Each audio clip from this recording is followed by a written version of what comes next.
We all tend to think of Google as just a window to the world, right? But what if it's more than that? What if it's the actual architect of that world? Today, we're going to pull back the curtain and look at the hidden architecture that doesn't just organize information, but organizes power itself. Let's dig into how this whole structure was built and what it really means for all of us.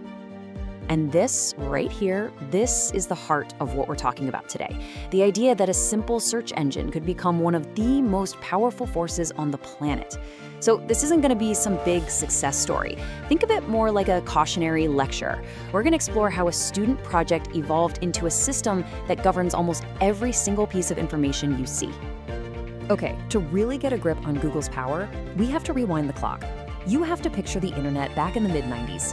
It was the Wild West, a chaotic, disorganized, and frankly unusable mess of data. And that chaos, that was the very problem that two students, Larry Page and Sergey Brin, decided to solve.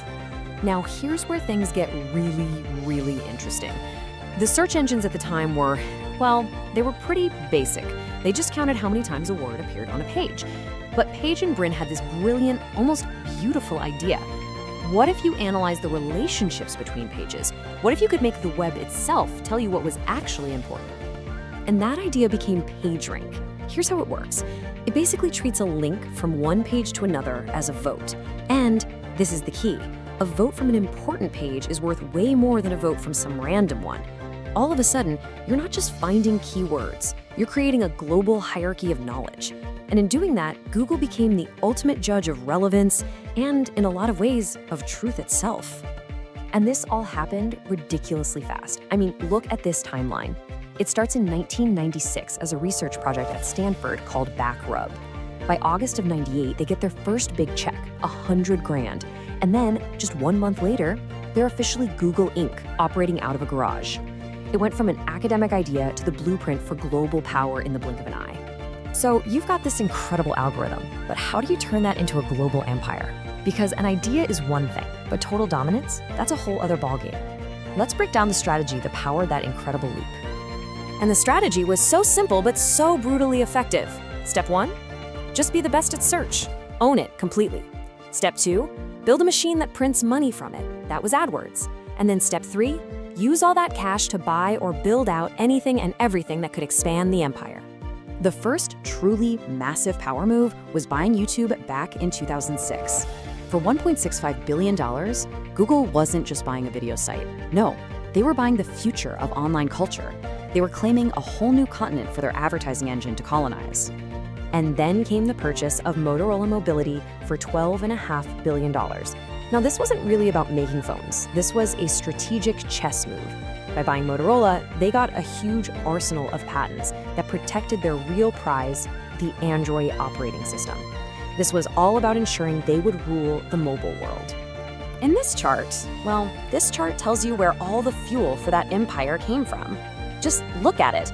By 2011, a staggering 96% of Google's revenue was from advertising. Let that sink in.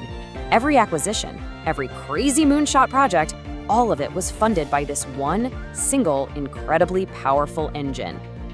You know, it's so easy to think of Google as something that just lives in the cloud, right? Like it's some kind of digital magic. But the truth is, this digital empire stands on a massive, hidden, and very real physical foundation. The scale is just mind-boggling. We are talking about a global network of data centers, some of them the size of small cities, using enormous amounts of energy. We're talking about a private network of fiber optic cables they laid themselves across the floors of the world's oceans. This isn't just code. This is concrete, steel, and silicon on a planetary scale. And to give you an idea of what it cost to protect this empire, get this. Google was reportedly considering buying a single cybersecurity firm, Wiz, for $32 billion. That's the kind of money it takes to defend this architecture of power. But here's the thing about building an empire that big. As it grows, the founding ideals start to clash with the messy, complicated reality of actually wielding that much power. And eventually, the cracks start to show. We all know this one, don't be evil. It was their famous, unofficial motto, a simple, idealistic phrase that was supposed to show they were a different kind of company, but it also became the ruler against which every single one of their actions would be measured. And reality, well, it got complicated. There were billions of dollars in antitrust fines from the EU. There were constant battles over data privacy. And then deep fractures started appearing inside the company itself, from lawsuits about gender discrimination to the absolute firestorm over the firing of engineer James Damore. And those cracks became impossible to ignore in 2018. Over 20,000 of their own employees, all around the world, walked out. They were protesting the company's handling of sexual harassment. The message was loud and clear. The people who built the architecture were now questioning its moral foundation. And that brings us right up to today, because in a huge twist of irony, the company that disrupted everything is now facing its own existential threat. And that threat is generative AI. When services like ChatGPT exploded onto the scene, it reportedly triggered a code red inside Google. For the first time in decades, their complete and total dominance over information was in serious trouble.